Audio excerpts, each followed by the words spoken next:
Ladies and gentlemen, we welcome you to segment number 14 of the Instant Reaction podcast. Alongside my man, Mike Szabo, I'm Joey Jarzynka. We are joined here tonight by a good friend of our brand and my good friend also, Dan Stack. We are DePaul.com senior writer. Dan, good to see you again, brother. How are things on your side? Oh, looking good. We're coming in with some kind of momentum. DePaul, I mean, we lost on Sunday, but prior to that, we won three in a row. So there's some renewed optimism that they could do some damage. That's a hope. Not only renewed optimism, Dan, but the crazy thing, of course, on our side of the of New York anyway, we got a chance to see DePaul. They took down St. John's last week. We'll get into that in a few short moments, but they finished the season 15-15 overall. And I would have to say that that is obviously a win if you ask a lot of DePaul people, because they were not supposed to have a 500 record. They were supposed to be a lot lower than that. They were not supposed to be Georgetown terrible, but they weren't supposed to be good yet. And now they the awakening is happening for DePaul. But ladies and gentlemen, let us show you the bracket here and where DePaul lies. They'll be playing St. John's on Wednesday, March 9th at Madison Square Garden, the first round, 7 p.m. following the Xavier Butler game, or however long after that Xavier Butler game ends. It's going to be a real fun one in that contest, because in my opinion, and I've said this to plenty of people on other preview shows, that DePaul might just be one of the scariest teams heading into the tournament. Dan, what do you think about that? Yeah, once they beat Marquette on Thursday, they reached a couple significant milestones for them, considering their track record of ineptitude. Um, After they beat Marquette, that was the first time they had a three-win winning streak since 2014-2015 season. First time they had four wins in February since the last time they were in a postseason tournament in the NIT back in 2006, 2007. Yeah. And this is the first. Our coach Tony Stubblefield has six conference wins. That's the most by any coach that had in his first season playing in the Big East. So that's something to hang your hat on, especially when the expectations were last place and they're expected to go nowhere. But they started playing really well. I mean, they even before the three-game winning streak, they were playing their hearts out. They lost three to Dunk. You were at the Seton Hall game. They lost on a buzzer beater when Javon Freeman didn't hit that. And then the Butler game in that three-game losing streak prior to the three-game winning streak, Butler's Simon Lukosius hit a banked in a three-pointer. It was a tie game. So some of those, they just stuck together with the game plan, and then they started getting healthier. Javon Freeman came back, and Davy Johnson came back. He missed the Seton Hall game. So they're healthy now. They won on a three-game winning streak prior to the UConn game, and it's hard to win again, Bolt. So I think we have the recipe to turn some heads. Yeah, and not only that, too, I'll be honest with you, I think you have a recipe to potentially upset the St. John's Red Storm in their de facto home building. I guess on a neutral court, we could call it. But, Mike Szabo, for you, I mean, we've gotten a chance, and not even so much asking Dan the question. I want to include Mike in this conversation as well. I mean, you cover St. John's, and you cover them for WSJU, St. John's Radio Network. And for what this team has done, 99 points DePaul put up against St. John's in Chicago. And Javon Freeman Liberty had a personal best and also a conference individual best, 39 points in that contest, and it was against the Red Storm. Well, you look on the St. John's side of things. I mean, both games against DePaul, it's supposed to be a team that's built on defense and whatnot. And both regular season meetings that they split against DePaul, they gave up 84 points and 99 points respectively. So certainly on the St. John's side of things, some better defense is going to be emphasized. Maybe even on both sides with how much of a scoring fest it's been in both regular season meetings. It's really nuts to see what's been going on here. But Dan, something else too about Javon Freeman Liberty. He came out and said that he most likely will not be returning for a fifth season. But for him, though, this is really an amazing step for DePaul in their in there. I don't want to call it a rebuild plan, but I would say under a brand new retooling under Tony Stubblefield. Yeah, I mean, he's been a lifesaver. The only thing that was a damper is he missed 7 games in the middle of the conference with a groin injury. But ever since he's come back, he's been putting his game into an extra gear. I mean, he's that second half at Seton Hall, he had 2 points at halftime. He had 20 in the second half. Obviously, he was in the zone against St. John's. Marquette, he had another 20, 26 points, something like that. And you compare him with, Davy Jones. It's a nice 1-2 punch they got going. And it's exciting that, this is probably, like you said, this is probably his last go around. I think he has the option to come back, but he's getting old for, a college player. And I think even if he's not an NBA player, I don't think he'll be an NBA draft pick. Maybe eventually, he'll go to the G League and maybe get a call up, but it's not going to be sustained. I don't think he'll have a sustained NBA career. So, well, also you look at somebody also by the name of Javon Johnson as well, Dan, who has not played since late January. Was there any expectation that he might be able to be back? We know he was out with a hand injury. But from what I recall, I believe about 8 points per game. He was definitely someone that, was contributing for Stubblefield and for the Blue Demons early on in the season. Well, I was talking to sources inside the either the coaching staff and the administration. Yeah. They were hoping for Javon to come back for the tournament. We'll see. He fractured his hand. He's been out of the cast for 2 weeks. So there's hope. I don't know if it's good. I'd say questionable at best that I'll play in. But he was playing well before he got hurt too. It was such a shame. He had like 18 points against Villanova, and the first time they played UConn in Chicago, he had like double figures in scoring. He was the leading scorer in that game. So he can provide a nice spark off the bench if you can get him back in time for the Big East tournament. 155.5 is the over-under for this contest on Wednesday. And again, 99-94, I believe it was the final score just a couple of weeks ago out in Chicago. And obviously, if anyone had the over on that one, if it was about 160-ish in that range for those sports bettors out there, well, you went home happy. There's no doubt. And you hear this one, it is the bar is set a little bit low, but we'll see. I mean, the crazy thing, of course, is that, we'll see what happens in terms of defense, Mike. I mean, it's tough to say because 40 minutes of hell for Mike Anderson kind of went out the window this season a little bit. You're not seeing a lot of the same Mike Anderson, trademark defense or even the press that you normally would have seen in the past. It doesn't make a lot of sense. And DePaul completely was, again, we joked about it, first to 100 wins this contest. And it's very possible that might come to fruition on Wednesday. Well, if you're a neutral, you must love it just seeing offensive basketball like that and high octane, high scoring and whatnot if you're a complete neutral in the scenario. For St. John's, you talked about the defense this year. I mean, their press has never really been set in there. And that's really because whenever they have press this year, it hasn't really worked, and they've been forced just to sit back. And they can still be a good defensive team, but not the kind of team that Mike Anderson would love to play on defense. And they haven't really had the athletes in order to play it. They haven't had an eraser in the back to be able to properly defend the back when somebody breaks the press. They haven't had the athletes to really execute it. I mean, other than Posh and Julian, who've had some good success in there, doing Dewusu at times, the press has really been uneven. The defense hasn't been the same.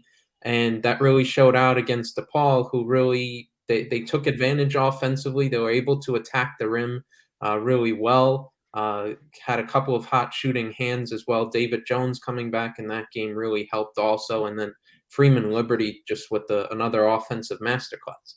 Yeah, and again, you look at other players, Dan, like a Brandon Johnson, like a David Jones. You brought up a combined 27 points against UConn, and I think the thing that really stands out in a lot of fans and really neutral fans' minds is that with this DePaul team, they not only can make some noise, but they do not give up.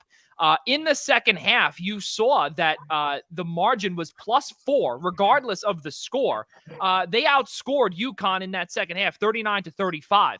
They just kept the pedal to the metal the whole time. Granted, they went up against one of the top teams, not only in the conference, but also in the country.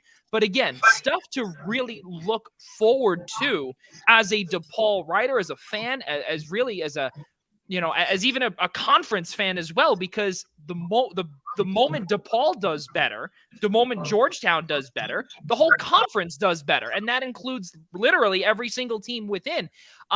Dan, for you, when you hear some folks say, DePaul can potentially make some noise, can get it done against St. John's, and they're not going to be going in as a favorite. They're St. John's is a 5.5-point favorite heading into the contest. What do you say when you hear that DePaul could potentially make some noise? Not only is it it's almost foreign to some of us, but things are working. What do you hear from that, or what do you think from that?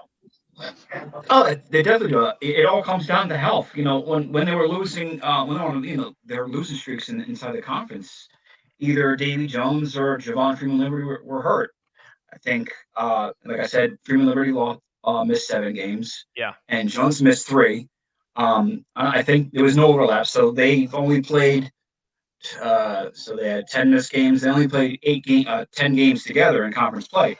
Yeah. And they finished a 3-game winning streak before the UConn game. And like you said, they don't quit. I mean, they just take on the character of their coach Stubbs. I mean, he's if anything, energetic and upbeat. They just love playing for him. He's like a very upbeat guy. He's pacing up and down the court like crazy.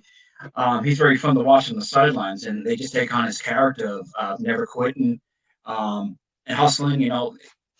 Especially the guys in the front court. Like Brandon Johnson's not that very skilled, but he's a workmanlike. He brings a lunch pail. He'll fight to the tooth. And we always get beat by teams with size and bulk. Like UConn is just manhandling us because our centers are kind of on the skinny side. Nick Ongend and Yorane. They want to make a track meet. They want to get up and down because that's where our big flourish is in transition with NA and Ongenda.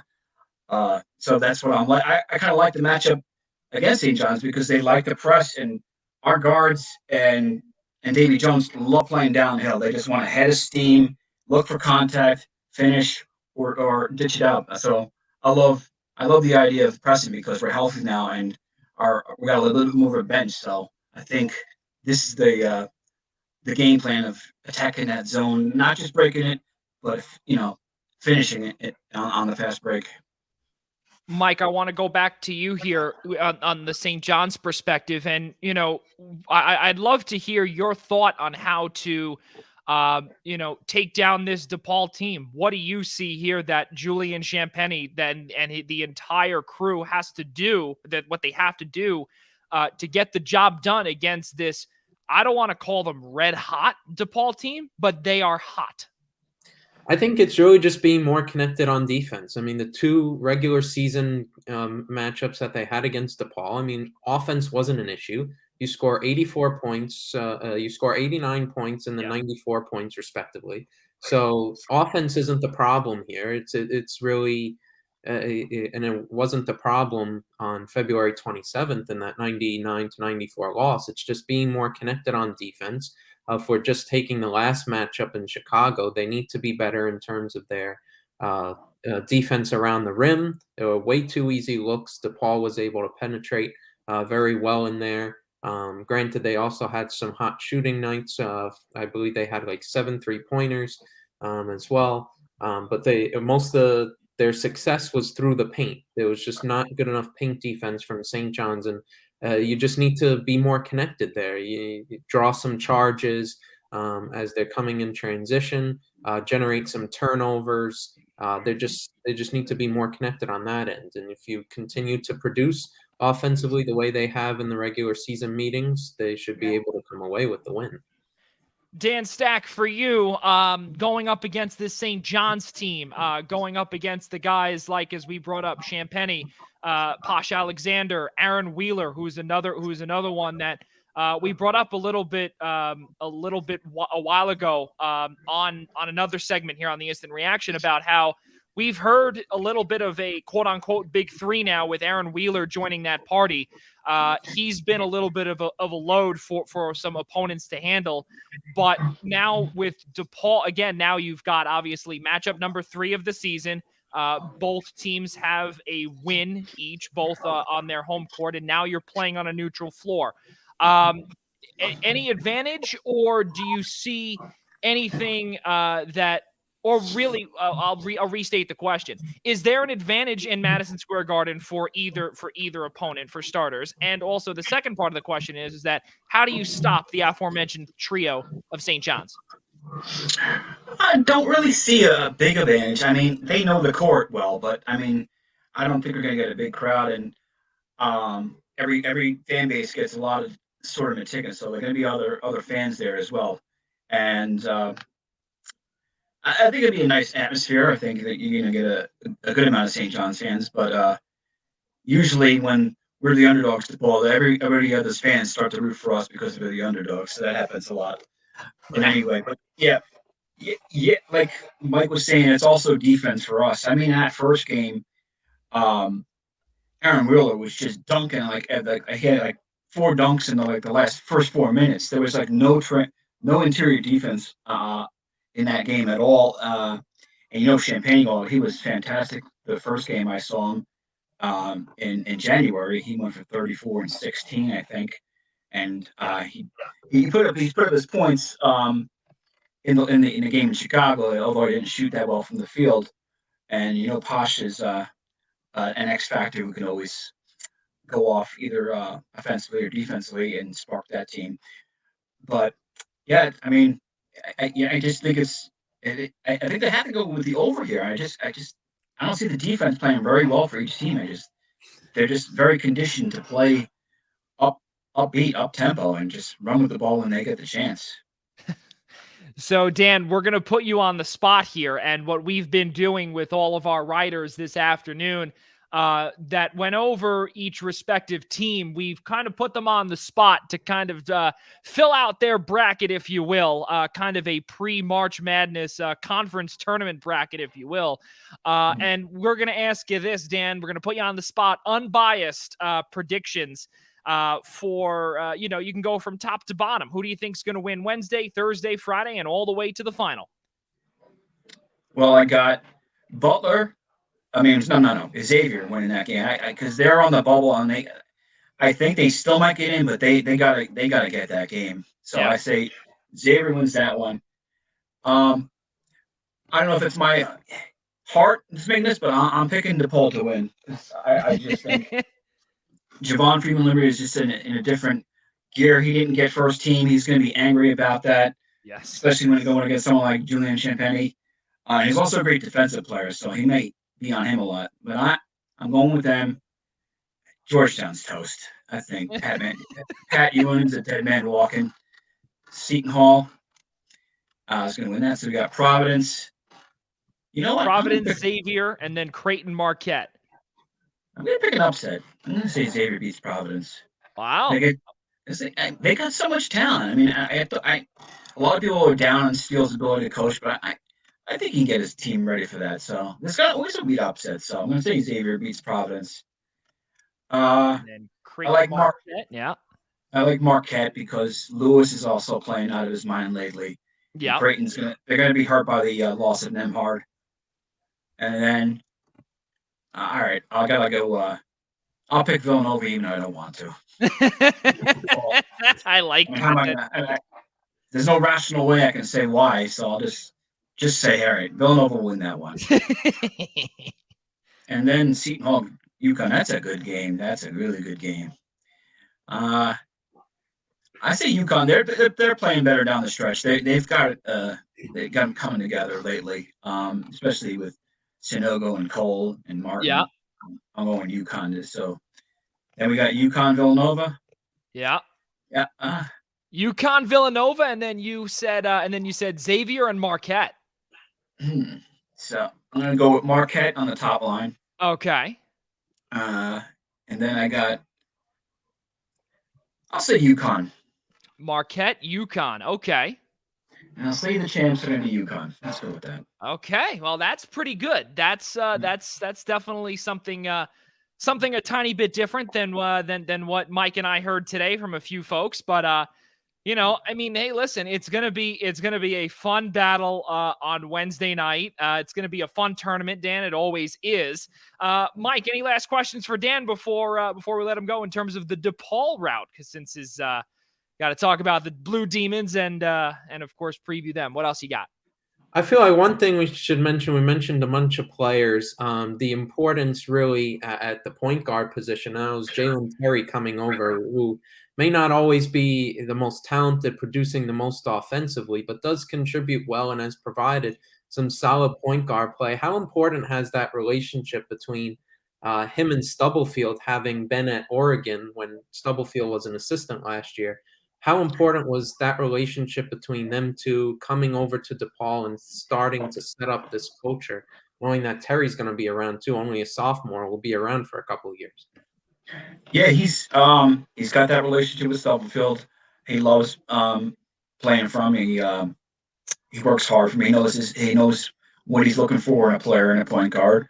But he's so inconsistent. Some games he can be scoring 20, having like three pointers a night. Next game he'll have like 2 or 3 points. He's just got to be a very more consistent player. He's got great handles on the ball. He's very quick.